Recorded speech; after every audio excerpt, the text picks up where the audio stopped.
Welcome back, everybody. I hope you all had a good lunch and are ready for our afternoon of sessions. For those of you just joining, I'm Larry Shulman. I'm a medical oncologist from the University of Pennsylvania, and along with Fred Schneider from the Forum for Cyber Resilience, we are chairing this workshop hosted by the National Cancer Policy Forum and the Forum for Cyber Resilience on opportunities and challenges for using digital health applications in oncology, virtual workshop. So our next session is going to be a discussion between me and Amy Abernethy, who is an old friend. Amy is currently the Principal Deputy Commissioner of the FDA. She is an oncologist and an internationally recognized expert on data and a clinical researcher. In her role at the FDA, she helps to oversee day-to-day functioning and direct special and high-priority cross-cutting initiatives that impact on regulation of drugs, medical devices, tobacco, and food. As acting Chief Information Officer, she oversees FDA's data and technical vision and its execution. She previously was at Flatiron Health, and we're going to hear a little bit more about Flatiron tomorrow. And prior to that was a professor of medicine at Duke, where she received most of her medical training. So thank you, Amy, for taking time out of what I could only imagine is quite a hectic schedule these days. You've got a lot going on, but welcome and thanks for being part of this workshop. Thank you. It's an honor to be with you. So you've worked in the health delivery side of things. You worked in the big data side of things at Flatiron, and now you're at the FDA. And maybe you want to talk a little bit about how the FDA is thinking about digital medicine, if you will, and specifically about digital applications in oncology, how you view that. It's a quite broad field, as you know better than me. Mia Levy talked a little bit about it earlier on, and Anand Shah also. So how are you viewing all of these things that we're talking about at this workshop? So when I think about the issue of digital health and digital medicine, you just pointed out a critical piece, which is this is a really broad area. And I often stop to say, what do we mean? But, you know, if I ask myself, what do I mean? I think about it in two components. That which is FDA regulated, so digital health products that need to come through usually our Center for Devices for review and FDA approval before being on the market. And that which is what I call FDA adjacent, which means that it doesn't really require FDA review, but they're important for life sciences companies, for the delivery of healthcare in a way that's very important to the FDA, but also to the larger community. What do I mean by those two different categories practically? So in the FDA regulated category, that includes, for example, digital health solutions that support radiology review, digital health solutions that support pathology review, might also be, for example, complex clinical decision support algorithms that the FDA regulates. On the FDA adjacent side of the house, I think about things such as real-world data sets, so data sets that have been curated and are being used within the context of generating real-world evidence. We don't regulate the data itself, but for example, life sciences company may submit those data to the FDA, so then they're reviewed and are of high priority both to the life sciences and healthcare industry as well as the FDA. I also think of, for example, telemedicine. We don't specifically regulate telemedicine, but telemedicine used within the context of clinical trials is very important within the context of clinical trial integrity and to FDA. And also other areas that sit into this digital health adjacent space. So one thing that lives in my world is, for example, artificial intelligence algorithms to predict food inspections and figure out which container coming in on a ship is most likely to have stinky fish that needs to be identified. Now, that's sort of like the landscape of digital health. How does that then come to the bullseye that we're talking about within the context of oncology. And I see digital health as moving many of the areas that we care about a lot in oncology forward. So, for example, digital health is critical for precision medicine. And that's sort of across the entire gamut. I mean, a very practical example is clinical decision support, but better radiology reads, better clinical evidence development. Digital health is critical for patient centricity. So, for example, patient-reported outcomes, data collection solutions, and ways that improve our communication with patients. Digital health is critical for learning healthcare systems and the continuous updating of medicine and our delivery of healthcare across time.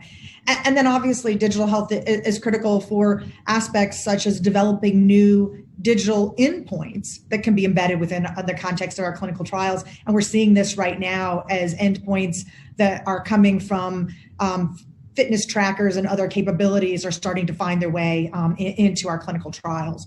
So that's how, as FDA, we think about the digital health landscape between those two different high-level categories we regulate versus it's adjacent. And, practically speaking, one of the big questions that I have along the way is how do we move forward both of those critical categories? So that's really, really helpful. And I will tell you from the user point of view, at Penn, and we heard actually two presentations earlier in the day from Penn, about different ways we were using digital health. One on predictive analytics that fed into interventions that altered care, and the other an artificial intelligence chatbot that was helping to manage patients who are on oral chemotherapy. We're often sort of confused about what do we need to go to the FDA about? What do we need to ask permission or approval for? So that's not been so clear to people who are trying to do these experiments, if you will, on the ground to try to improve the way that we deliver care and use some of the data that we've really not used very well in the past. So, I think what you're getting at is it can be really confusing, especially with a rapidly changing area such as digital medicine. What needs to be reviewed and how do I know? The first and highest level answer is if you're questioning, be ready and be willing to ask us, because we're very much here to try and help with the answer. And I'll come back to that in a minute. First of all, as a just pragmatic reminder, digital health solutions that are FDA regulated are reviewed and regulated by our devices center, so CDRH, and go through the regulatory pathways along the lines of devices. Importantly, this is a changing area because the capabilities are changing. And one of the easiest frameworks or sort of mental models to use is that if, for example, you're talking about an algorithm or an analytic where the output is transparent to the physician has the final decision as to whether or not that advice is followed. In general, while we regulate the product, we typically apply regulatory flexibility and don't enforce that regulation so that those products can be used and be on the market. Meanwhile, such as the chatbot, let's imagine that, and I didn't see the presentation, so I'm going to make this up as I go along, but let's imagine that the chatbot is interacting with a patient and identifying either symptoms of the cancer or toxicity of a potential drug or side effect, and is now interacting with the patient and making recommendations about what the patient needs to do. That would certainly be something that when it moves from the developmental phase to the in-use phase, that we would see as needing to be regulated by FDA and reviewed, because practically speaking, a patient may make a decision based on the advice of the bot. And what if the bot has an embedded algorithm that has now essentially steered out of control? So that's sort of the mental model, is transparent to physician, and physician can make the decision, versus when the information to patients, and especially if patients need to make the decision. Now, one thing to know is that consumer products So, for example, your watch with an actigraph, or other products such as population health solutions, those products typically are not regulated by FDA as digital health solutions. However, importantly, many of those products start to shift across time. And as the purpose of the product becomes closer and closer to the use for health-related actions, then it becomes important to cross-check with the FDA at what point does it cross over. And I think, an example that you may remember from earlier in the year is as the Apple Watch then was started to be used and evaluated for atrial fibrillation, for example. And my advice with all of this is, as that becomes a question, check with the FDA. We announced about 2 years ago the Digital Health Innovation Action Plan, which outlined a series of steps, including the development of a Digital Health Center for Excellence that should be coming in 2020. COVID slowed things down a little bit, but practically speaking, that Innovation Action Plan has outlined how we're thinking through a series of actions or steps, including guidances that will make this clearer. In the meantime, this is true. We have an email address and an inbox that is manned, and where we will get back to you if you have specific questions that we can help guide along the way. One last thing I'd like to say, because I think you probably are curious, is if digital health solutions are changing, do we have the right regulatory pathways to accommodate digital health solutions that are changing? And practically speaking, our traditional device review pathways are still being utilized for digital health solutions, including software as a medical device.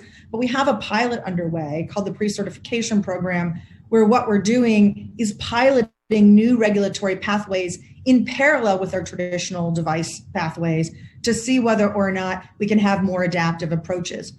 For example, in the pre-certification program, it includes reviewing the company and their approach to quality software development as a part of a potential new regulatory pathway for software as a medical device, as well as continuous evaluation of the output of such a device across time to cross-check that the device is performing as expected, which would then allow those devices to have continuously automatically updating algorithms embedded in the devices. Yeah, so an ever more complicated world, right? Yes, but that's good, innovation. It is good.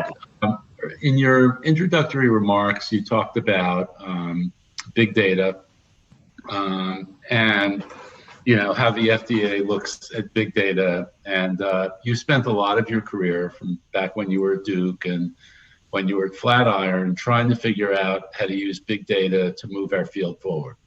What could we learn faster than we're learning now? How could we apply that knowledge to really benefit patients? And it was a challenge. You and I have been in conferences together for more than a decade, talking about these issues, and things move slowly, and it's a complicated regulatory area, if you will, and it's also a complicated IT area where a lot of the data we would like to have, we don't have in usable formats.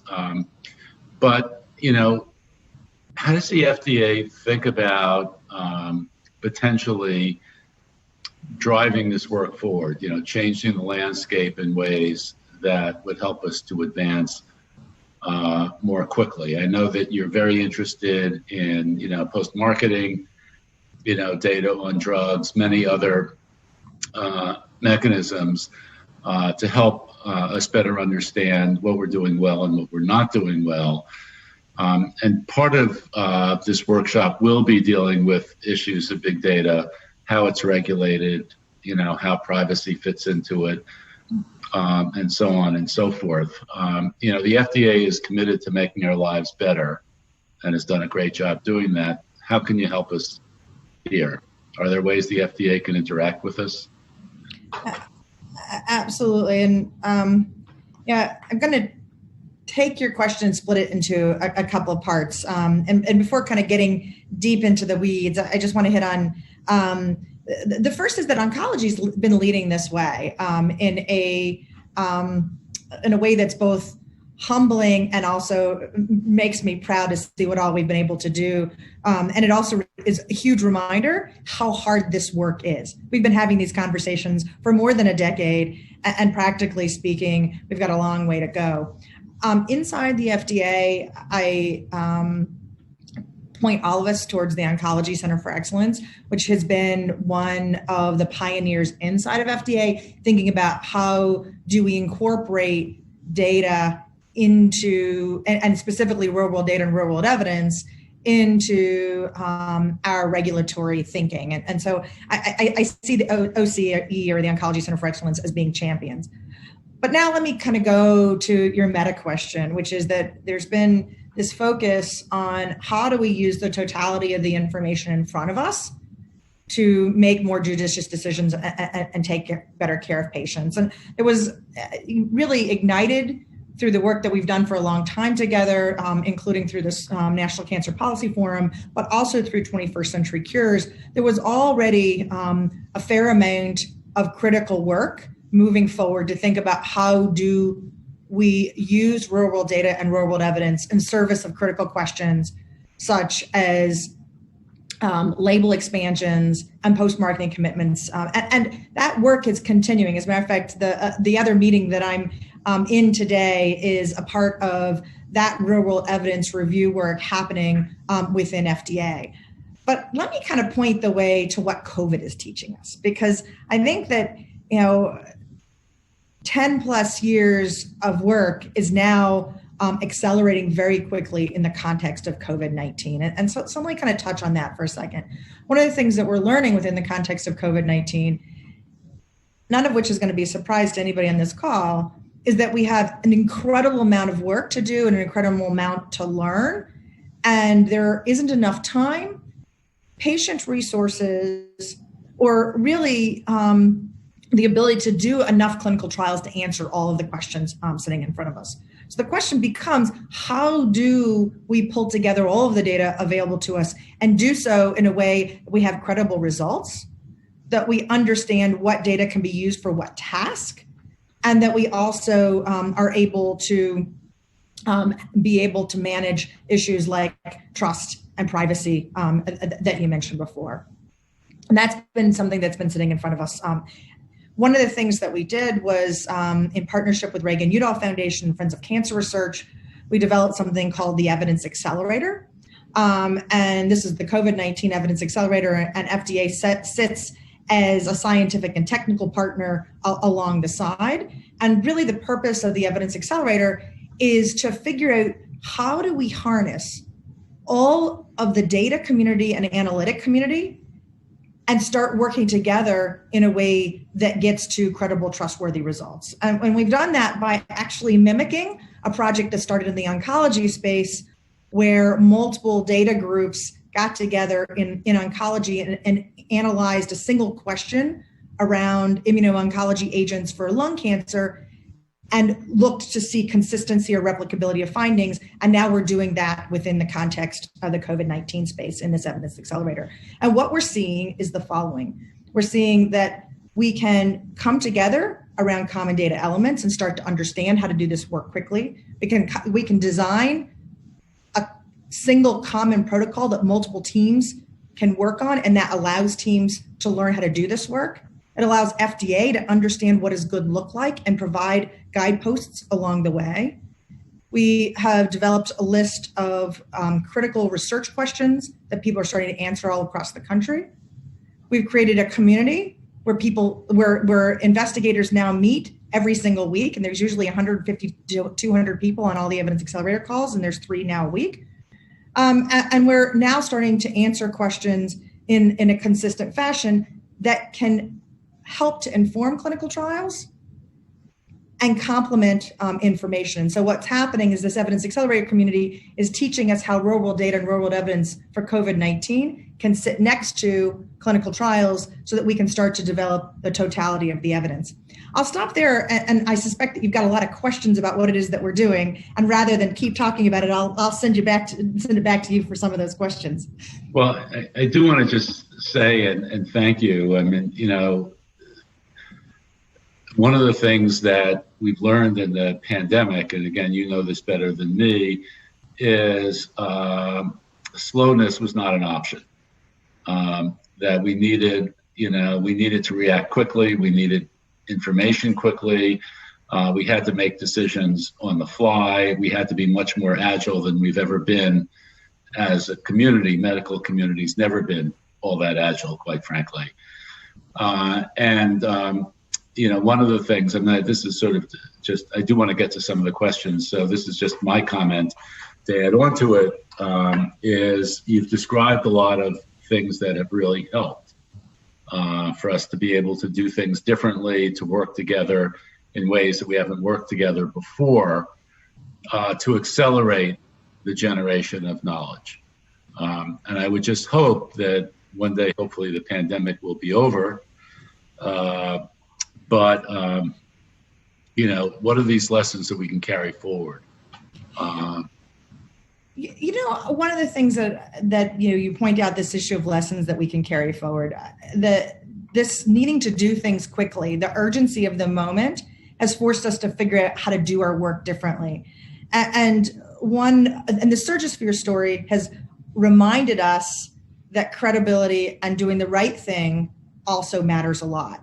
And so, practically speaking, as a community and an evidence generation community, whether that's clinical trials or real world evidence, we have to make sure that we are urgently doing work, but it's high quality work, and that we're consistently cross-checking each other. And we're doing so in absolutely transparent ways. I call it ruthless transparency, so that we know that the results that are coming out of our trials and the results that are coming out of our real world data studies have legs and can stand on their own.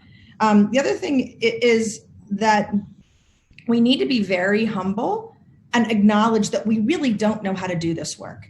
One of the things that I'm always struck by is people always ask me questions like, well, can we use real world control arms, or when are real world studies going to, act as substitutes for clinical trials? And oftentimes, I think we forget how nascent and new this work really is, and that we have a lot of work still to learn how to get the data sets right, to learn how to do the analyses, and we got to do that together. Yeah, no, absolutely. And for those of us who have been doing this for a long time, we can cite too many examples of situations where, in fact, the data was not good and resulted in bad outcomes.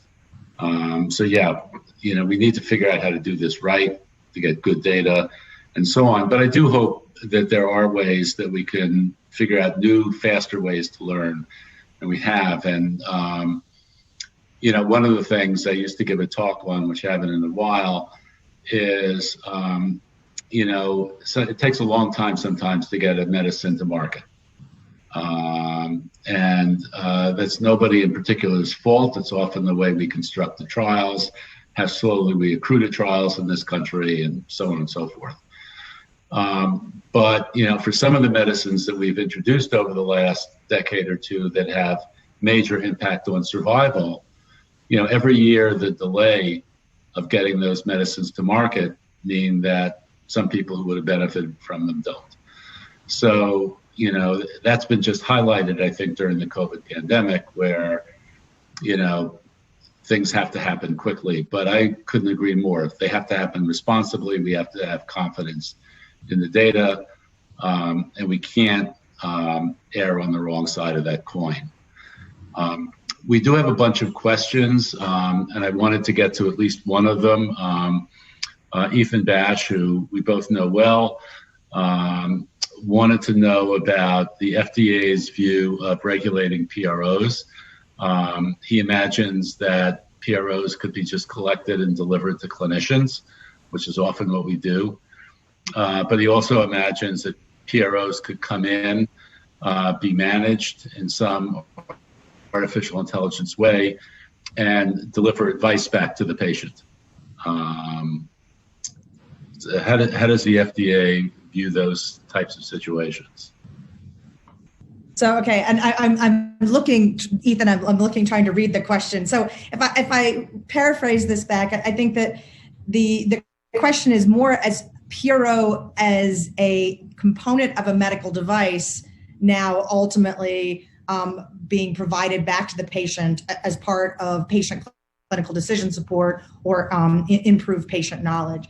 When it's incorporated within the context of a device in that kind of conceptual model and a part of software, it would be regulated by the Devices Center. And as opposed to a lot of times we're talking about PROs as, for example, outcomes for clinical studies of drugs. And so in this particular case, it would be hard for me to make a strong guess / assumption about the exact details of the application and what review pathway it would need to go through. But the practical task and what's easiest is if you email the Digital Health Center for Excellence inbox, and they'll provide quick advice to sort of say, here's sort of the next steps. I also noticed in the chat, there's a question of, how do you find that information? And it's on the CDRH website. And if you literally Google FDA Digital Health Center for Excellence, you'll actually see the information, including how to email that team. And pretty much, you also know that you can always email me and I'll get you to the right spot. We know where to find you. Exactly. So Mary McGuire from MD Anderson asks about decision support algorithms that are likely to change over time as we learn more about what's driving them as new data become available, and how you view those when they become either prescriptive or predictive machine learning models, when they suddenly, as she says, become out of specification, changing in significant ways. So this really goes back to that critical point around the pre-certification pilot program that I mentioned before. We acknowledge that the current regulatory pathways really aren't swift enough to accommodate solutions that are going to continuously change and adapt over time. And so the reason for the pre-certification pilot was to think about what would the landscape look like to now essentially approve a product that is anticipated to continuously change.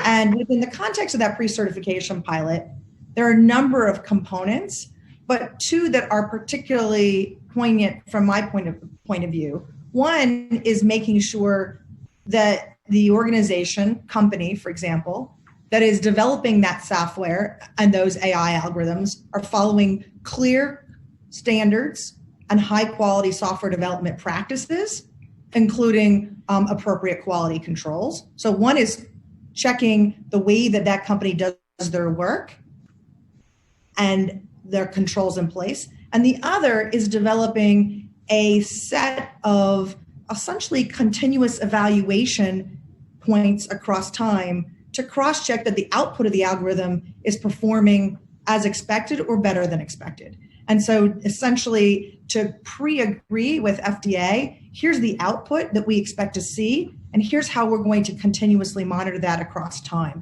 There are other aspects to the pre-certification program, but those two aspects, software development that we can all trust, as well as a way of continuously cross-checking the output, are two key components. And we're still really evaluating this as a model, but my hope is that kind of flexibility in thinking is going to get us to a place where we can accommodate these kind of continuously learning algorithms. And maybe thinking about it, I mean, these are scientific clinical trials, right? I think that's really what you're saying, is that you should manage these as a scientific experiment, as a clinical trial.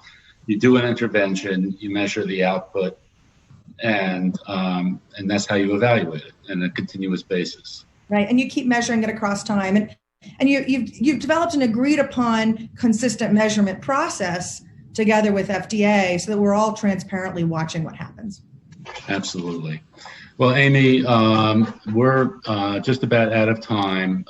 Thank you very much. And I particularly thank you for all you're doing at the FDA. I mean, it's just been amazing in this sort of unimaginable time that we're all living in. And, I'm not sure you always get the recognition that you should, both you individually and your agency, but it's meant so much. And it's never meant more than it has in these last 4 or 5 months. So thank you for everything you're doing, and thanks for joining us today.